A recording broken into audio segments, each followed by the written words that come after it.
Hola, buenas tardes, buenas noches o buenos días, dependiendo de la hora en que me estén viendo.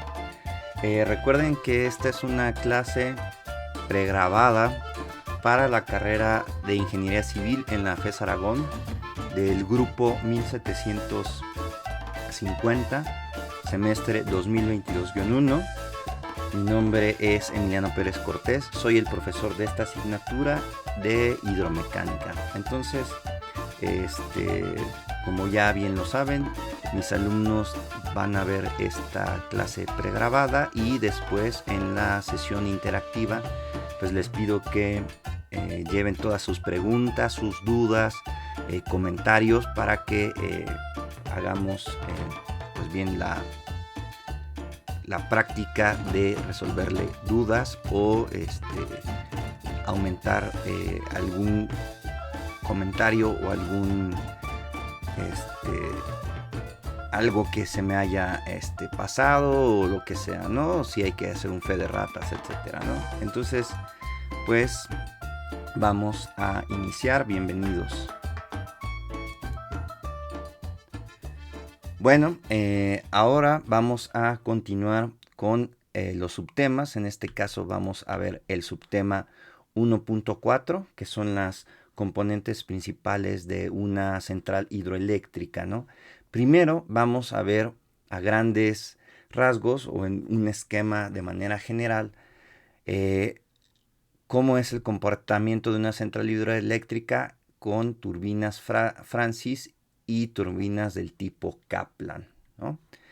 Y aquí tengo una figura más o menos de un perfil de cómo estaría una central hidroeléctrica, en donde estaría la cortina, estaría la obra de toma, estaría la casa de máquinas donde se encuentra nuestra turbomáquina turbina, que en este caso es un tipo de turbina Francis, y posteriormente pues vendría el desfogue y entregaríamos a, al río o una descarga final, ¿no? Entonces, lo que estoy mencionando es que esta cortina pues va a funcionar como un gran almacenamiento en un río, en una sección que después platicaremos, eh, que este nivel pues es el que va a darnos toda esa energía. Entonces yo voy a tener a partir de este nivel un nivel de energía total que voy a aprovechar con esta máquina turbina, ¿no? Y entonces, ¿qué es lo que estoy presentando? Este H subíndice R1 es la pérdida de energía o pérdida de carga desde el vaso de almacenamiento hasta la entrada de la turbina. Ajá. Y entonces, ¿qué quiero decir con esto?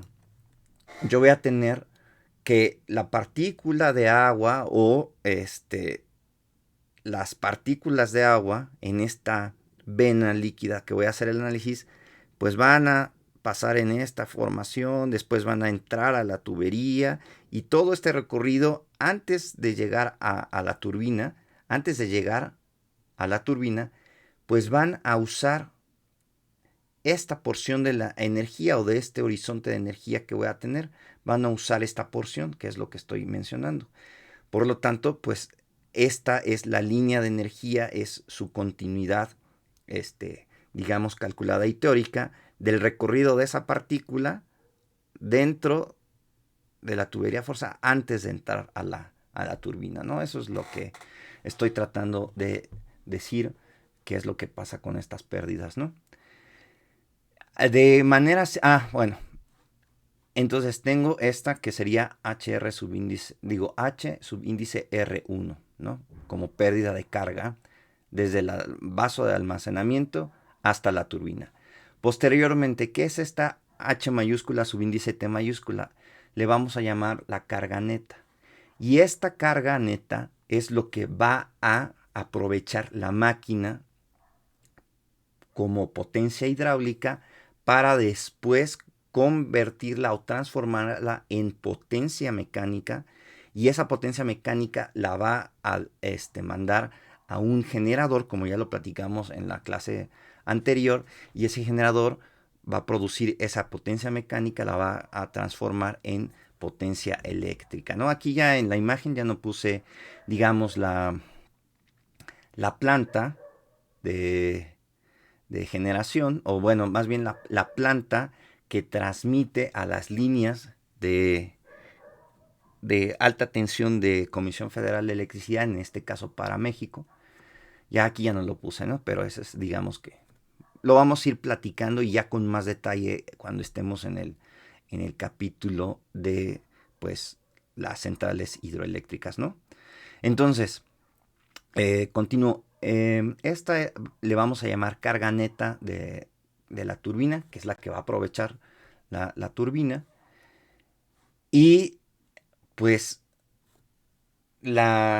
perdón, aquí tengo que hacer, mencionaba, estaba la partícula o está el agua, entra a la tubería forzada, hace girar a la turbina, va a aprovechar esta porción de carga neta y entonces después que sale la partícula de la instalación va a llegar hasta este eh, río o la descarga de entrega y esta H subíndice R2 pues es, como lo estoy poniendo aquí, es la pérdida de energía desde la salida de la turbina hasta la descarga en el río, ¿no?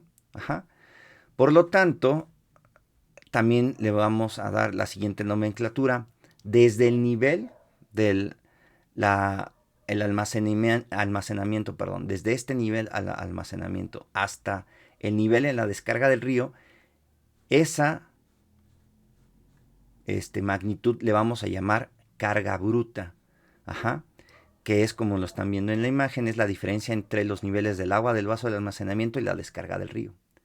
Entonces, si ustedes hacen desde este punto o toman una sección desde este punto hasta la sección en este punto y hacen el planteamiento de la ecuación de la energía, pues ustedes saben, sería H en esta sección va a ser igual a ¿quién?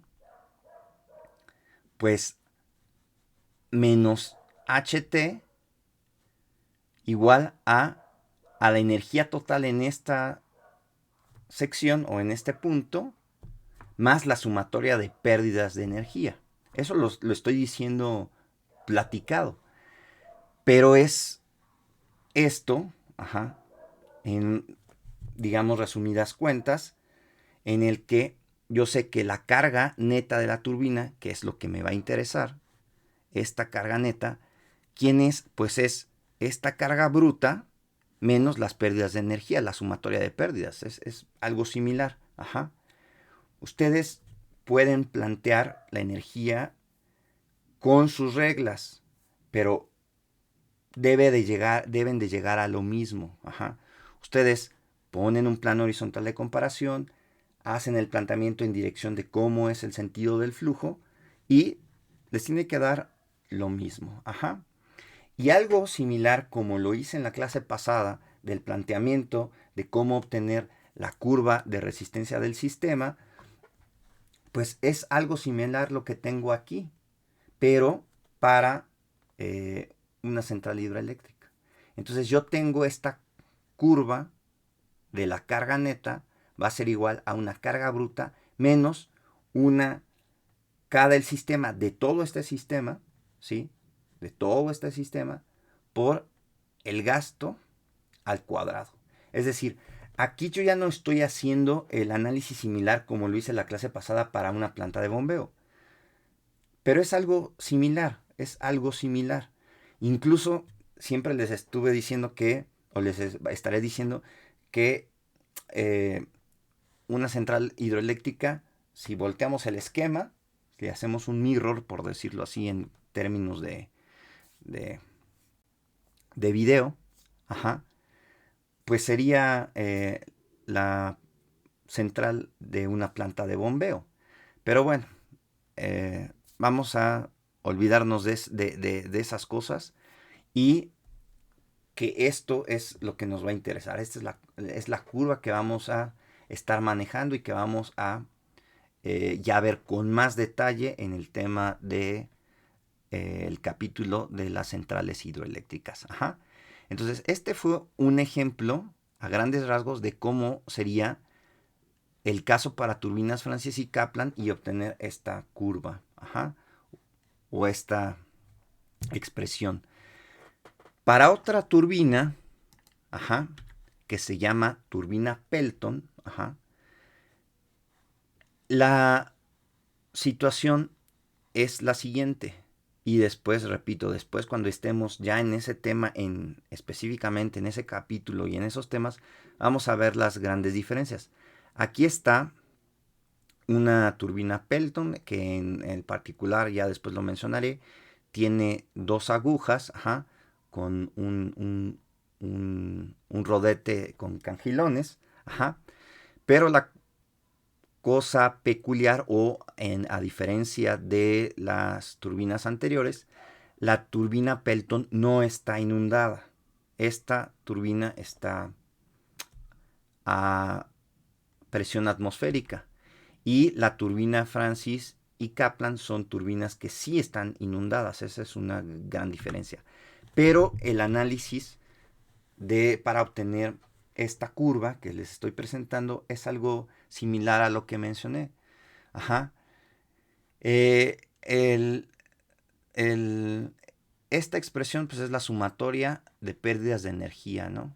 HT es la carga neta y la carga bruta pues sigue siendo, ya no es, ¿cómo se dice? Ya no es igual que en la expresión anterior. Ajá. Aquí, como les decía, como aquí la turbina Pelton ya está a presión atmosférica, pues el desnivel de esta carga bruta va a ser desde el vaso de almacenamiento hasta la salida de esas válvulas, en este caso son válvulas de aguja o el chiflón. Ajá. Y entonces eso sería la carga bruta. Igual voy a tener pérdidas de que mi partícula va a moverse a través del vaso de almacenamiento, después va a entrar a la hora de toma dentro de esta tubería forzada, va a pasar por toda, por toda esta tubería hasta llegar a golpear el cangilón o hacer un contacto con el cangilón en esta turbina Pelton, ¿no? El análisis es muy similar y si se dan cuenta pues llegamos a una expresión igual que la anterior. Ajá. Solo que después vamos a ver esas diferencias que estoy ahorita haciendo, digamos, el juego con las imágenes. Esta que es una turbina Pelton no está inundada. Esta que es una turbina Francis o del tipo Kaplan, sí son turbinas que el rodete está inundado, ¿no? Después ya platicaré un poco más de ello. Entonces, con esto, que esta es, digamos, o esta es la expresión que nos va a interesar en un futuro, a continuación les voy a platicar de las características principales de centrales hidroeléctricas en México. Ajá. Solo les voy a mencionar, solo les voy a no les voy a preguntar, perdón por mi dislexia, perdón por mi dicción.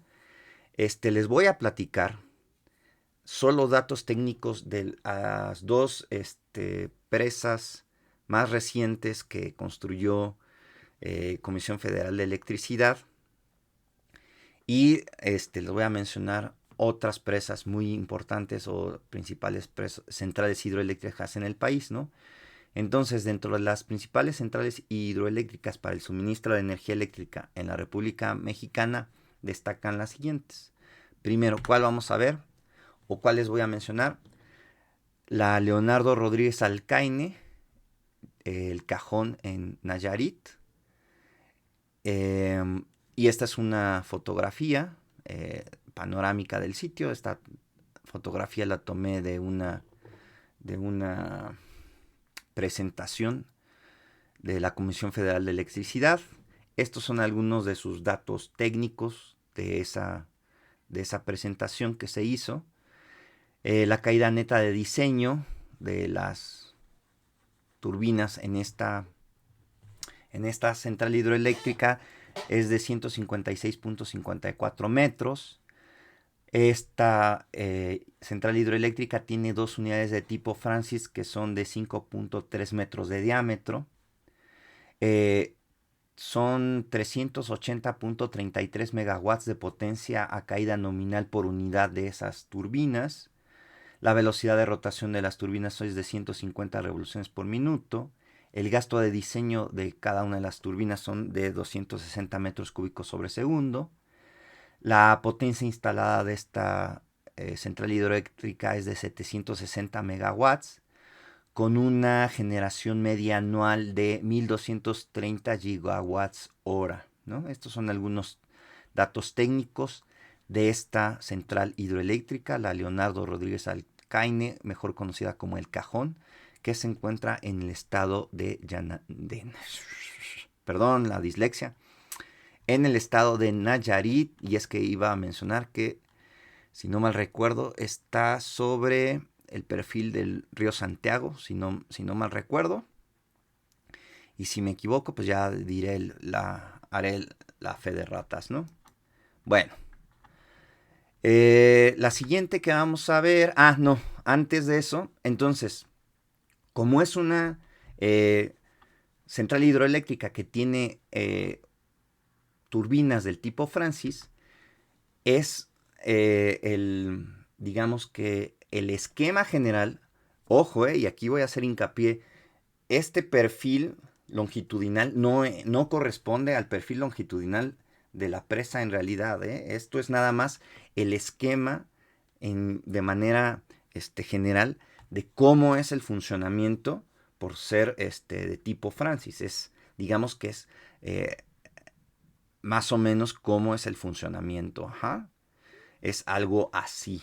Ajá. No es que estoy diciendo que la obra de toma sea así. No. Este perfil que estoy mostrando no es coincidente con el perfil longitudinal que presenta el cajón. Solo es para mencionar que por ser una central hidroeléctrica que tiene turbinas de tipo Francis, va a ser el esquema similar a este, ¿no?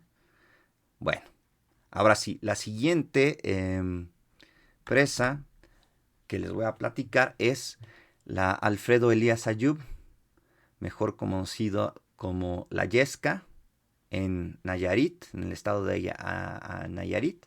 Esta es una fotografía que tomé de foto de cuarto oscuro. Ajá.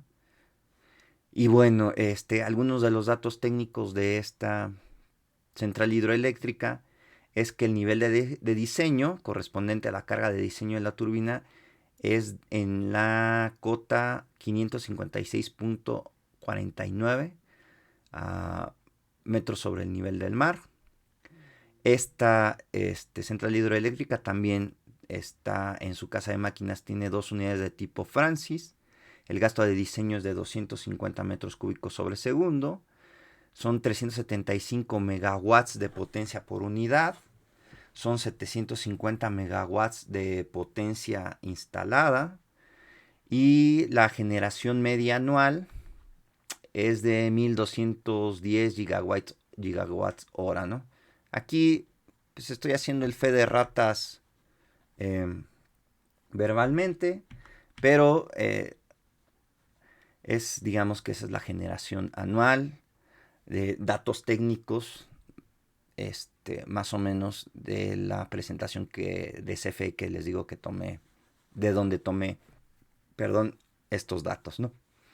Al igual como es una central hidroeléctrica que usa turbinas de tipo Francis, va a ser un esquema similar al que presenté, ¿no? De cómo obtener la curva de la carga neta o cómo es que se hace el diseño de la carga neta. Ajá. Y repito, este perfil no coincide, o este corte que estoy presentando no coincide con las condiciones reales, ¿no? De la central hidroeléctrica, la Yesca en Nayarit, ¿no? Bueno, A continuación, solo voy a mencionar, ya no diré datos técnicos de las siguientes presas, pero sí voy a mencionarles algunas de las principales centrales hidroeléctricas y muy famosas en México, ¿no? Obviamente está la Manuel Moreno Torres, mejor conocida como Chicoacén, en Chiapas. Y esta, pues es muy visitada. ¿Por qué? Y esa es una invitación a todos los que nos ven en Latinoamérica o en otra parte del mundo, porque el vaso de almacenamiento que produce esta presa, Manuel Moreno Torres, es el que está dentro del cañón del sumidero, es los escurrimientos que provienen del cañón del sumidero, perdón, llegan a la presa Manuel Moreno Torres en Chicoacén. Entonces también es navegable el río que está en el cañón de sumidero gracias también a esta presa. Y entonces, pues también es como una invitación para que visiten el cañón del sumidero, ajá, y vayan en la lancha dentro del cañón del sumidero y al final del recorrido, pues la gente que se dedica a los viajes, pues les mencionan que aguas abajo o se les van a mostrar la cortina de esta presa, ¿no? Otra de las presas es pues la Belisario Domínguez, mejor conocida como la Angostura en Chiapas, y esta es una fotografía de esa presa, la Angostura. Otras de las presas pues es la Solidaridad, que está en Aguamilpa, también en Nayarit. Otra es la presa Fernando Iriart, perdón, en Zimapán, Hidalgo. Y bueno, esos son, digamos, algunas de las principales centrales hidroeléctricas o de las presas que están en México, ¿no? Hay muchísimas más. Estas no solo es por mencionar algunas y solo también les mencioné algunos datos técnicos de dos y que había dicho la mención o había hecho la mención, que son de las dos más recientes que construyó la Comisión Federal de Electricidad. Ahora bien, a continuación les voy a presentar las principales componentes del vaso o los principales conceptos que nos va a importar de las presas, y entonces les estoy presentando una imagen así en el que ahorita vamos a ir mencionando cada una de estas componentes que nos van a servir para dimensionar lo que serían la presa, ¿no? Entonces, tenemos el NAMIN, que es el nivel de aguas mínimas, y estoy colocando en rojo, digamos, haciendo el énfasis de por qué es esas sus siglas, ¿no? Y entonces este nivel de aguas mínimas o NAMIN es el nivel de agua mínimo que puede alcanzar el embalse ubicado en la misma elevación que el nivel de la obra de toma. Y entonces, pues aquí ya les estoy platicando de la obra de toma. Ajá. Entonces, este NAMIN va a llegar hasta ese nivel donde inicia la obra de toma. Ajá. Esta obra de toma es la que va a alimentar a la turbina, o esta obra de toma es la que va a entregar quizá agua para un distrito de riego. Ajá, si no es exactamente, la presa no está diseñada para ser una central hidroeléctrica, ¿no? Es más bien para un distrito de riego, ¿no? Bueno, entonces ese es el NAMIN y esto sería, digamos, la obra de toma. Desde el NAMIN hasta la superficie o el lecho del río, y obviamente cubriendo una área, porque esto va a cubrir, el espejo de agua va a cubrir una cierta agua, se va a producir lo que llamamos volumen muerto y o volumen de asolves, ¿no? ¿Qué es este volumen muerto y o volumen de asolves? Pues el volumen de asolves primero, porque ahorita voy a mencionar el volumen muerto. El volumen de asolves es el volumen acumulado debido al transporte de sedimentos y acarreo de sólidos. La estimación de este volumen determina la vida útil de la presa, ya que cuando se es sobrepasado, el sedimento se acumula y, bueno, ya aquí le estoy aumentando ahí, pero es tapando completamente la obra de toma. Entonces la idea es que se diseña a cierto periodo de retorno y se va a ir acumulando sedimentos, pero si sobrepasan esos sedimentos el NAMIN, pues van a empezar a cubrir la obra de toma y eso pues ya determinaría que ya no nos sirve o ya ya no nos es útil la presa, ¿no? Entonces, repito, este NAMIN, todo el volumen que se genera por debajo de ese nivel sería volumen de asolves o volumen muerto. Ajá. Bueno, continuamos. El siguiente nivel es el llamado nivel de aguas mínimas de operación o NAMINO.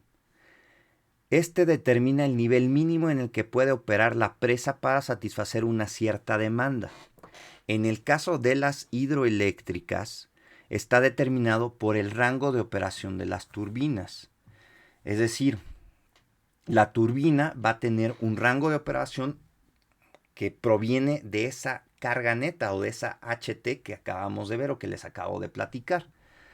Entonces, este NAMINO va a ser el nivel aguas mínimas de operación, ¿sí? Para esta central hidroeléctrica. Para su cálculo se debe considerar lo siguiente.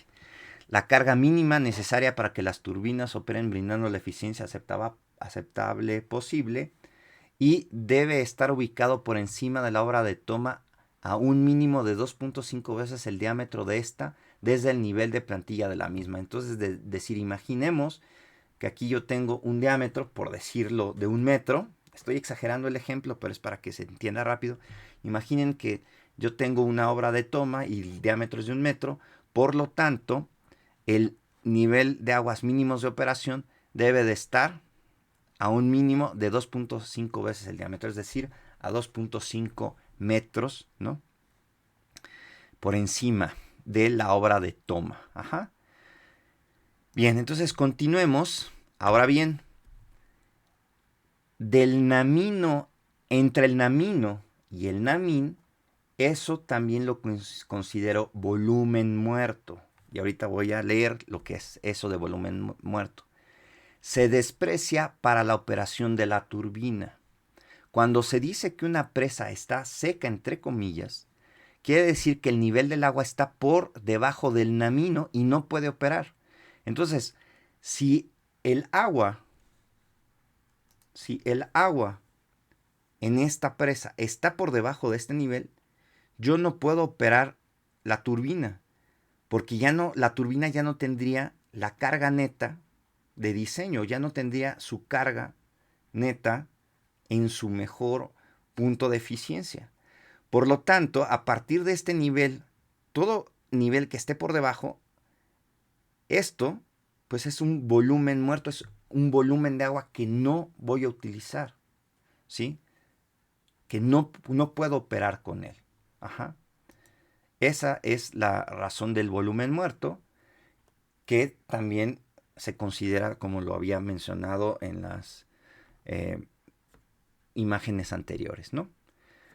Continuamos entonces con estos principales componentes de vaso. Ahora vamos a ver lo que es el NAMO, el nivel aguas máximas ordinarias. Este determina el nivel máximo con que se puede operar la presa para satisfacer las demandas. Puede ser agua potable, para el caso de pues, una población, o puede ser agua que va a ser para distrito de riego, también para ser para generar energía. Bueno, el riego ya lo mencioné, ¿no? Entonces continúo. Cuando el vertedor de excedencias no es controlado por compuertas, entonces aquí ya quedó por no leerlos y interrumpirme yo mismo. Este nivel, lo que trato de decir es que este nivel de aguas máximas ordinarias, si yo tengo un vertedor o una obra de excedencias, Ajá. Aquí yo estoy colocando una obra de excedencias. Ajá. Y además estoy agregando en esta imagen una compuerta. Pero imaginen si yo no tuviera esta compuerta.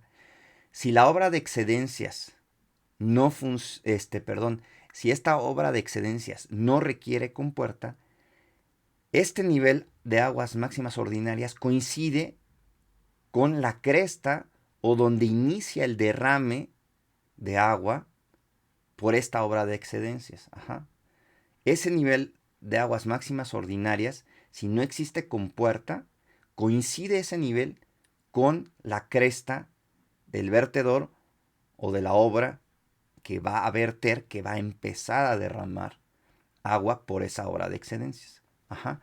Que es lo que traté de decir, pero me autointerrumpí, ¿no? Entonces, aquí está, ¿no? El namo coincide con su cresta o punto más alto del vertedor. Cuando el vertedor de excedencias no es controlado con las compuertas, el namo coincide con su cresta o punto más alto del vertedor. En el caso de que la descarga por el vertedor esté controlada, como lo estoy poniendo de alguna manera con esta imagen, si yo controlo, si yo opero esta compuerta, ajá, pues este nivel de aguas máximas ordinarias puede subir, puede bajar, puede subir o puede bajar en un rango de operación de esta compuerta. Ajá. Que es lo que voy a platicarles, ¿no? Entonces, el namo puede estar por arriba de la cresta e incluso puede cambiar a lo largo del año. ¿Sí? ¿Por qué? Porque voy a operar la compuerta. Ajá. Entonces, este nivel de aguas máximas ordinarias o nivel de aguas máximas de operación tiene un rango. Si hay una operación, una política de operación con compuerta, puede ser, puede tener diferentes niveles. Ajá. Pero si no existe compuerta, si solo existe una obra de excedencias, este nivel de aguas máximas ordinarias va a coincidir con la elevación de la cresta. Ajá. Continúo. Entre el namo y este namino, esto va a ser el volumen útil. Esto le voy a llamar volumen útil. Y es el volumen que brinda la carga a la turbina para satisfacer las demandas y es con el que se satisface la demanda de agua. Entonces, este es el volumen que opero a lo largo del año. Ajá. Con este volumen es con el que opero esta central hidroeléctrica a lo largo del año. Entonces, esto va a estar, este nivel va a estar cambiando dependiendo de las políticas de operación y dependiendo de las demandas de electricidad en el país. Ajá. Y entonces, el nivel va a estar, si no está seca, como ya lo mencioné, la presa, o si llueve, escurre, llega el agua, voy a tener estos niveles operando, ¿no? Entre estos dos niveles voy a estar operando esta turbina o conjunto de turbinas, etcétera, etcétera, etcétera, ¿no? Y continuando, tenemos el famoso NAME o el nivel de aguas máximas extraordinarias. Ajá. Determina el nivel más alto que debe alcanzar el agua en la presa bajo cualquier condición. Bajo cualquier condición. Cota a la cual puede llegar un almacenamiento ante la presencia de una avenida máxima cuando el vertedor trabaja a su capacidad límite de descarga. Ajá. Entonces, yo tengo un nivel de la corona, obviamente por cómo está esta imagen, pues, la perspectiva, pero yo tengo una elevación de la corona, de esta cortina. Bueno, voy a tener la parte superior de esta cortina, le llamamos corona, va a tener una elevación, y entonces yo voy a tener una elevación en esta corona. Ajá. Ahorita no lo estoy colocando en la imagen, pero desde la elevación de la corona a donde está el NAME debe de existir un bordo libre. Ajá. Pero este nivel es importante. Ese nivel de aguas máximas extraordinarias no se debe de rebasar bajo cualquier condición. No importa cualquier condición, es el nivel más alto que debe alcanzar el agua. Si se sobrepasa este nivel, puede estar en riesgo grave la presa o la central hidroeléctrica, ¿no? Ahora bien, entre este NAME y el NAMO se produce el llamado volumen de superalmacenamiento. Este volumen de superalmacenamiento es el volumen que su objetivo es controlar las avenidas que se presentan ante la presencia de algún evento hidrometeorológico que tenga influencia en la cuenca de aportación de dicha presa. Entonces, imaginen un caso rápido extremo. Imaginen que yo ya tengo la presa en una condición en que tengo el nivel, el NAMO. Y empieza a llover o se prevé que va a llegar un huracán, ¿no?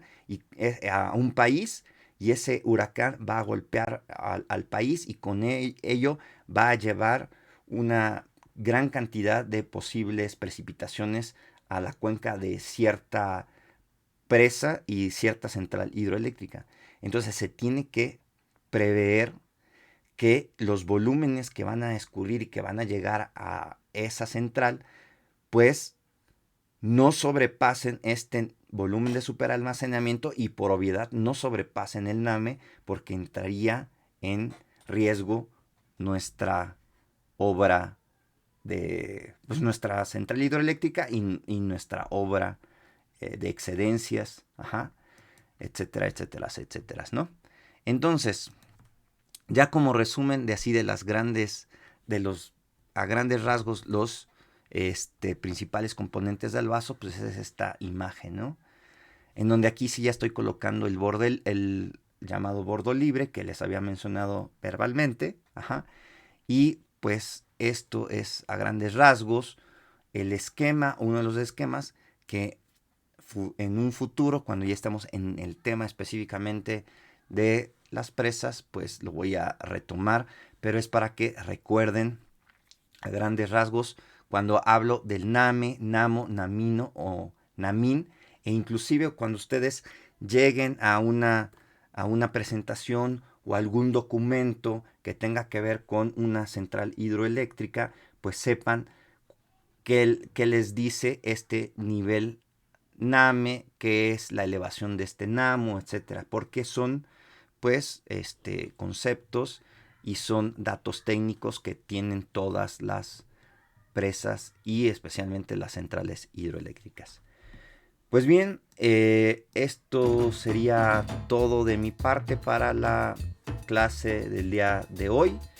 Y les recuerdo a mis alumnos de que tomen nota, que dudas las veremos en la sesión interactiva.